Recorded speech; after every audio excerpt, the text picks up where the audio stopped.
یہ کریم صلی اللہ تعالی علیہ وسلم اس لیے باہر تشریف لائے تاکہ ہمیں شب قدر کی اطلاع فرماویں، مگر دو مسلمانوں میں جھگڑا ہو رہا تھا۔ حضور صلی اللہ تعالی علیہ وسلم نے فرمایا کہ میں اس لیے آیا تھا کہ تمہیں شب قدر کی خبر دوں، مگر فلاں فلاں شخص میں جھگڑا ہو رہا تھا جس کی وجہ سے اس کی تعین اٹھا لی گئی۔ کیا بعید ہے کہ یہ اٹھا لینا اللہ کے علم میں بہتر ہو، لہذا اس رات کو 9ویں اور 7ویں اور 5ویں رات میں تلاش کرو۔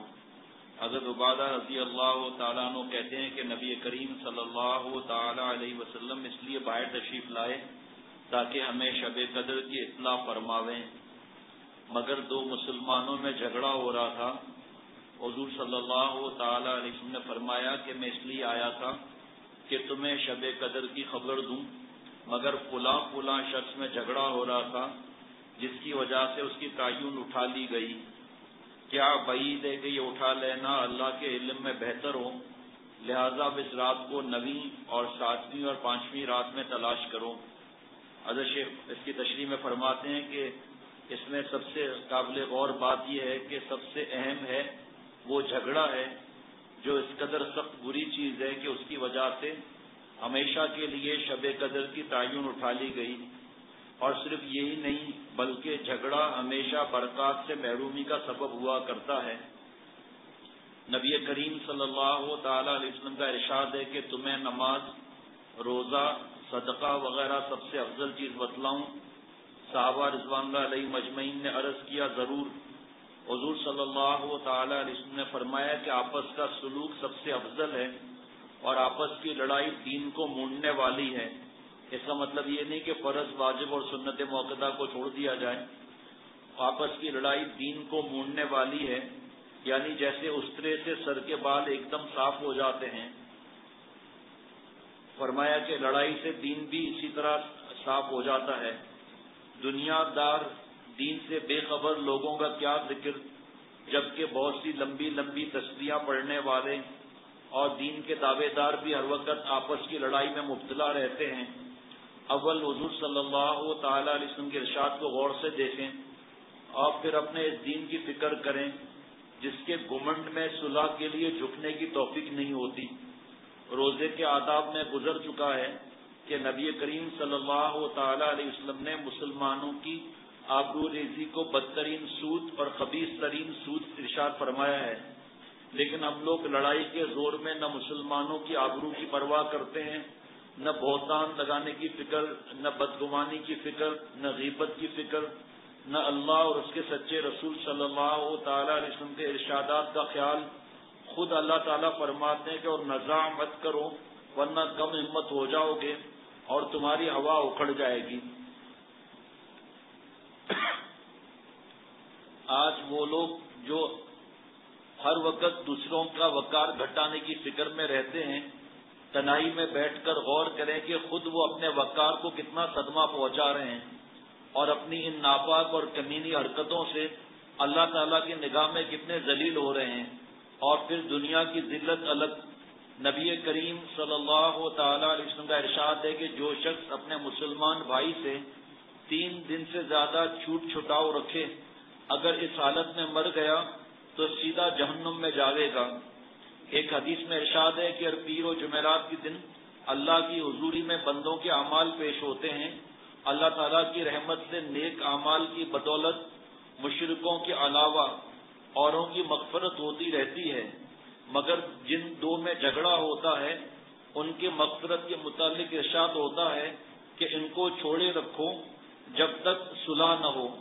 ایک حدیث پاک میں ارشاد ہے کہ ہر پیر جمعرات کو اعمال کی پیشی ہوتی ہے، اس میں توبہ کرنے والوں کی توبہ قبول ہوتی ہے، استغفار کرنے والوں کی استغفار قبول کی جاتی ہے، مگر آپس میں لڑنے والوں کو ان کے حال پر چھوڑ دیا جاتا ہے۔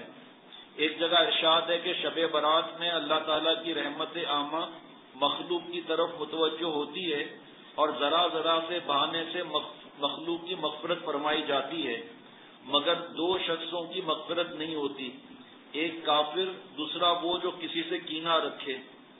ایک جگہ ارشاد ہے کہ 3 شخص ہیں جن کی نماز قبولیت کے لیے ان کے سر سے ایک بالش بھی اوپر نہیں جاتی، جن میں آپس کے لڑنے والے بھی فرمائے ہیں. فرمایا کہ یہ اس معاملے میں اتنی روایتیں ہیں کہ اس چھوٹی سی کتاب میں اس کا ذکر نہیں ہوتا، لیکن علماء اور مشائخ سے اگر جڑا جائے تو اس سے پھر آسانی ہو جاتی ہے. اور فرمایا کہ ہم لوگ عوام کا ذکر نہیں، خواص میں ان لوگوں کو جو شرفا کہلاتے ہیں، دیندار سمجھے جاتے ہیں، ان کی مجالس اس معاملے میں، ان کی تقریبات اس کمینی حرکت سے لبریز ہیں. لیکن ان سب کے بعد بھی یہ معلوم ہونا سب ضروری ہے کہ یہ سب دنیاوی دشمنی اور عداوت پر ہے. اگر کسی شخص کے فسق کی وجہ سے، یا جیسے حرام کھاتا ہے یا لڑائی کرتا ہے یا کسی دینی معاملے میں کوئی دین کے بارے میں برائی کرتا ہے، تو علماء سے پوچھ کر اس سے ترک تعلق کرے تو جائز ہے دین کے معاملے میں. حضرت رحمۃ اللہ علیہ فرماتے تھے کہ یہ جو جھگڑے ہیں، خصوصاً میاں بیوی کے جھگڑے، ساس سسر کے، بیٹوں کے، بھائیوں کے آپس میں جھگڑے، جس کی وجہ سے لڑائیاں کورٹ تک چلی جاتی ہیں، فرمایا صرف ایک بات اس میں یہ کوئی جھکنے کے لیے تیار نہیں، معاف کرنے کے لیے تیار نہیں.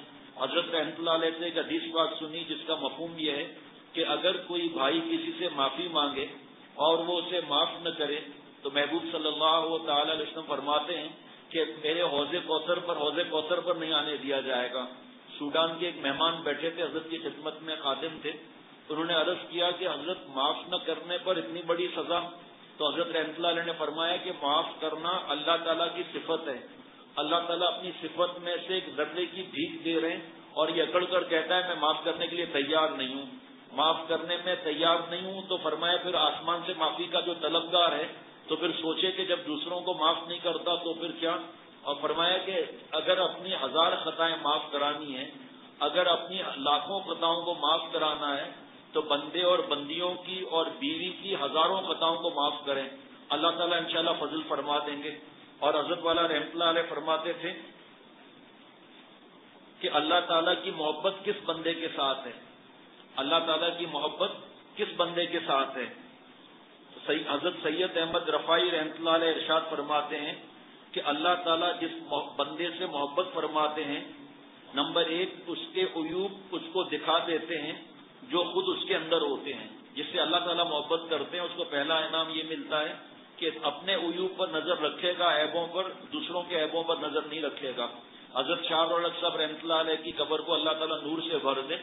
فرماتے تھے کہ ایک آدمی شریعت اور سنت پر چلتے چلتے اللہ تعالیٰ کی محبت کی 100ویں سیڑھی پر پہنچ گیا. 100 سیڑھی اس نے پوری کر لی اور نیچے دیکھا کہ ایک آدمی نے ابھی چڑھنا شروع کیا ہے، یعنی کہ اللہ تعالیٰ اور نبی صلی اللہ تعالی وسلم کی محبت میں ابھی قدم رکھا ہے. تو فرمایا یہ جب دوسری سیڑھی تیسری سیڑھی سے گرے گا تو کپڑے جھاڑ کر کھڑے ہو کر چلے گا.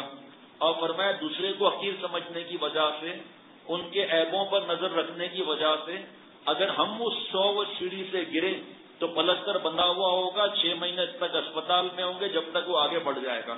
فرمایا بعض گناہ گاروں کی توبہ ایسی ہوتی ہے، اس درد سے توبہ کرتے ہیں، رو کر اس درد سے توبہ کرتے ہیں کہ بڑے بڑے عبادت گزاروں سے آگے بڑھ جاتے ہیں. ایک ریاست میں قحط پڑ گیا. حضرت تھانوی رحمۃ اللہ علیہ حدیث پاک کا مفہوم ہے کہ صدی کے آخر میں ایک مجدد آتا ہے. پچھلی صدی کے حضرت تھانوی رحمۃ اللہ علیہ مجدد تھے. اتنا بڑا اللہ والا روایت کر رہے ہیں کہ بارش نہیں آ رہی تھی اور بڑے بڑے علماء، اللہ والے، مشائخ، کس نے دعائیں نہیں کی، لیکن قحط بڑھتا گیا، بارش نہیں آ رہی تھی. تو اس ریاست کے نواب کے پاس وہاں کی بدکار عورتوں نے، جن کو لوگ حقیر سمجھتے تھے، اسی لیے ہمارے حضرت بار بار فرماتے ہیں کہ کسی کافر کو بھی حقیر نہیں سمجھنا ہے کہ کلمہ پڑھ کر ایمان لے آئے. تو حضرت مجدد فرماتے ہیں کہ اس زمانے کی اس بستی کی جسم بیچنے والی عورتیں، بدکار عورتیں، انہوں نے پیغام لکھ کر بھیجا کہ بستی کے ساتھ جہاں تنہائی ہو وہاں خیمہ لگوا دیں، آپ کا احسان ہوگا ہمارے اوپر، اللہ کے لیے خیمہ لگوا دیں، ہم دعا کرتی ہیں. بعد میں پتا چلا کہ انہوں نے سجدے میں سر رکھ کر رونا شروع کر دیا کہ اللہ ہمارے گناہوں کی نحوست کی وجہ سے بارش بند ہو گئی ہے، ہمارے گناہوں کو معاف فرما دیجیے. بارش شروع ہو گئی. تو حضرت فرماتے تھے کس بات پر، کس نیکی پر انسان ناز کرے، کیا جو ایک بوڑھے، کئی ایسا واقعات ہے لیکن میں صرف ایک واقعہ سناتا ہوں. ایک بوڑھے شخص تھے، چند ماہ پہلے کی بات تھی، وہ داڑھی مڈاتے تھے، فلمیں دیکھتے تھے، الحاج ہیں بلکہ الحاج، اور ہر گناہ میں مبتلا تھے. اللہ تعالیٰ نے حضرت کا سیٹی دلا دی، اسے کتابیں پڑھ لی، داڑھی رکھ لی، ٹخنا کھلایا، اور اللہ تعالیٰ نے بہت ان کو توفیق دے دی. چند ماہ کے پاس آئے، یہاں غرفت السالکین میں بے تحاشا رونا شروع کر دیا. بھائی کیا ہو گیا؟ کہ اب پتا چلا کہ اللہ کتنے پیارے ہیں، میں نے اپنی زندگی تو تباہ کر دی، اب باقی چند لمحات بچے ہیں، تو جو جوان ہے نیک بنتا ہے وہ آگے ہیں، ہم بوڑھوں کا کیا ہے؟ اس عمر میں آ کر اللہ کو خوش کیا تو کیا خوش کیا. تو حضرت رحمۃ اللہ علیہ کی ان کو بات بتائی تو ہنسنا شروع کر دیا. الحمدللہ اب تو بہت ہمت بڑھ گئی. حضرت رحمۃ اللہ علیہ فرماتے تھے کہ 80 برس کا کافر، یہ بھی ایک جذب کا واقعہ ہے، اللہ یجتبی الیہ من یشاء، اللہ تعالیٰ جسے اپنا بنانا چاہتے ہیں اپنی طرف کھینچ لیتے ہیں. ایک ہندو تھا 75 برس تک بت کے سامنے سنم کہتا تھا. ایک دن ایک نیند کا جھونکا جیسا آیا اور غلطی سے نکل گیا سمد، اللہ تعالیٰ کا نام نکل گیا سمد غلطی سے. غیبی آواز سنی اس ہندو نے، لبیک یا عبدی، اے میرے بندے میں حاضر ہوں، تو کہاں ہے؟ بس ڈنڈا اٹھا کر خود کو مارنا شروع کر دیا کہ ظالم تجھے 75 برس تک سنم کہا، تو نے کوئی جواب نہیں دیا، آج غلطی سے نام نکل گیا تو لبیک کی صدا آ گئی. اور پھر جناب کلمہ پڑھ کے ایمان لے آئے. تو ان کو بتایا کہ آپ بتاؤ جب اس نے کلمہ پڑھ کر ایمان لے آیا تو اللہ تعالیٰ پچھلے کفر کا اس سے حساب لیں گے؟ ان بوڑھوں سے بوڑھے سے عرض کیا، میں نے حضرت کی بات بتائی. کہا نہیں. تو فرمایا عرض کیا میں نے، حضرت فرماتے ہیں کہ جب ایک کافر سے اللہ تعالیٰ توبہ پر پرانے کفر کا حساب نہیں لیں گے تو 4 شرطوں کے ساتھ جب ہم توبہ کریں گے تو اولئک یبدل اللہ سیئاتہم حسنات، اللہ تعالیٰ برائیوں کو مٹا کر نیکیاں خود بھر دیں گے وہاں. شرط یہ کہ سچی توبہ بھی تو کا بس اب اطمینان ہو گیا. جتنے سانس باقی بچے ہیں ہمیں نہیں معلوم کہ ہماری عمر کتنی، ہمارے سانس کتنے باقی بچے ہیں. جتنے ہمارے سانس بچے ہیں وہ سانس اللہ تعالیٰ پر فدا کر لیں، تقویٰ اختیار کر دیں، اللہ تعالیٰ انشاءاللہ تعالیٰ گناہوں کو خود معاف فرمائیں گے. فرشتوں سے معاف نہیں کروائیں گے کہ فرشتے تانا نہ دیں کہ جنت کے بڑے ٹکٹ میں جا رہے ہوں لیکن ہم نے تمہارے گناہ معاف کیے تھے. اگر بلیک بورڈ پر 10 لائنیں لکھی ہوئی ہیں اس میں سے 3 لائنیں غائب کر دی جائیں تو کہا جائے گا کہ درمیان میں کیا تھا جناب. تو جو اللہ تعالیٰ معاف فرمائیں گے وہ جگہ جو صاف ہوگی تو فرشتے تانا نہ دیں کہ یہ گڑبڑ کیوں ہے، خالی جگہ بیچ میں کیوں ہے، تو اللہ تعالیٰ آنے والی نیکیوں کو وہاں بھر دیں گے. اتنے اللہ تعالیٰ مہربان ہے، اتنے معافی کے دروازے کھلے ہوئے ہیں کہ کوئی گن نہیں سکتا کیونکہ لامحدود ذات ہے. اگر اللہ تعالیٰ کی رحمتیں، معافیاں، شفقتیں، عنایتیں، جتنی نعمتیں اللہ تعالیٰ کی، یہ بارش کا موسم ہے، سردی کا موسم ہے، گرمی کا موسم ہے، خزاں کا موسم ہے، برف باری کا موسم ہے. اللہ تعالیٰ کی رحمت کا حضرت فرماتے تھے کوئی موسم نہیں ہے، فرمایا ہر وقت برستی رہتی ہے. لیکن جیسے چند دن پہلے عرض کیا تھا کہ بارش میں نہانے کا عاشق ہو اور بارش بہترین ہو رہی ہے اور چھتری لے کر کھڑا ہوا ہے کہ صاحب بارش نہیں آ رہی، نہا نہیں رہا ہوں، مزہ نہیں آ رہا. ارے بابا چھتری ہٹاؤ تو بارش آئے گی نا. تو اللہ تعالیٰ کی رحمتیں اور معافیاں اور پتہ نہیں کیا کیا نعمتیں رمضان شریف میں تو کیا بڑھ جاتی ہیں، اس کا تو کیا کہنا. لیکن ہر وقت اللہ تعالیٰ کی رحمتیں برستی رہتی ہیں. ہم نے گناہوں کا، ٹی وی کا، نیٹ کا، کیبل کی چھتری لگائی ہوئی ہے اور پھر روتے ہیں اللہ تعالیٰ کی رحمت ہم پر برس نہیں رہی. برس رہی ہے لیکن ہم نے جو چھتری لگائی ہوئی ہے سچی توبہ کر کے ہٹا دینا. اسی رمضان میں اسی مسجد میں اندازاً کہہ رہا ہوں 8 سے 10 لوگوں نے داڑھی رکھ لی ہے ماشاءاللہ.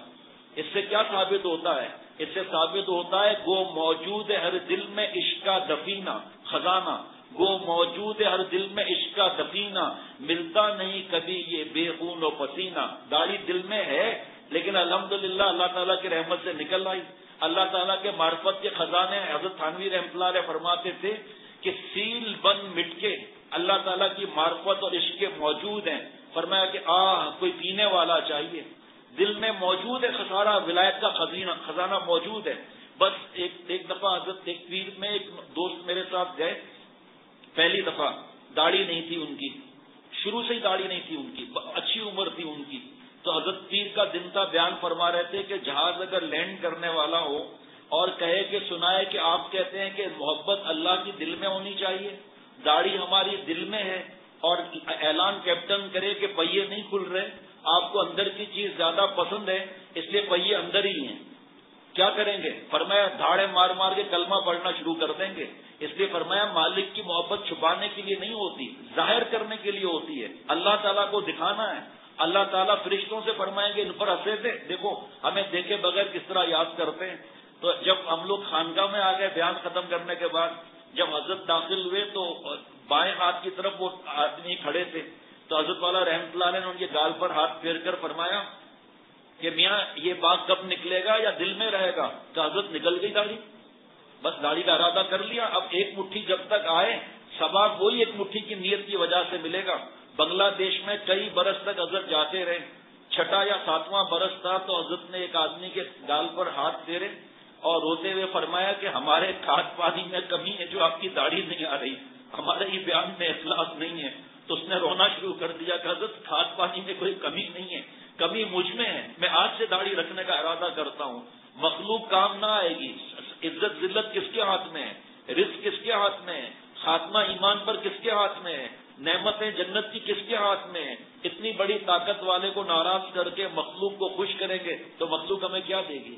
اللہ تعالیٰ اپنی رحمت سے میرا اور ہم سب کا خاتمہ ایمان پر نصیب فرمائے، اور رمضان شریف کی رحمتوں مغفرتوں اور آخری عشرے میں دوزخ سے خلاصی کی نعمت سے اللہ تعالیٰ مجھ سمیت کسی مسلمان کو محروم نہ فرمائے، اور پیارے نبی صلی اللہ تعالی وسلم کی بددعا سے بچنے کی اللہ تعالیٰ توفیق عطا فرمائے۔ نحمد و نصلی علی رسول کریم۔ حضرت عبادہ رضی اللہ تعالیٰ عنہ کہتے ہیں کہ نبی کریم صلی اللہ تعالی علیہ وسلم اس لیے باہر تشریف لائے تاکہ ہمیں شب قدر کی اطلاع فرماویں، مگر دو مسلمانوں میں جھگڑا ہو رہا تھا۔ حضور صلی اللہ تعالی علیہ وسلم نے فرمایا کہ میں اس لیے آیا تھا کہ تمہیں شب قدر کی خبر دوں، مگر فلاں شخص میں جھگڑا ہو رہا تھا جس کی وجہ سے اس کی تعین اٹھا لی گئی۔ کیا بعید ہے کہ یہ اٹھا لینا اللہ کے علم میں بہتر ہو؟ لہذا اس رات کو 9ویں اور 7ویں اور 5ویں رات میں تلاش کرو۔ اور اس سے پہلے ایک روایت آ چکی اور وہ دن بھی گزر گیا 21 کا، کہ 21، 23، 25، 27، 29ویں شب میں تلاش کرنا۔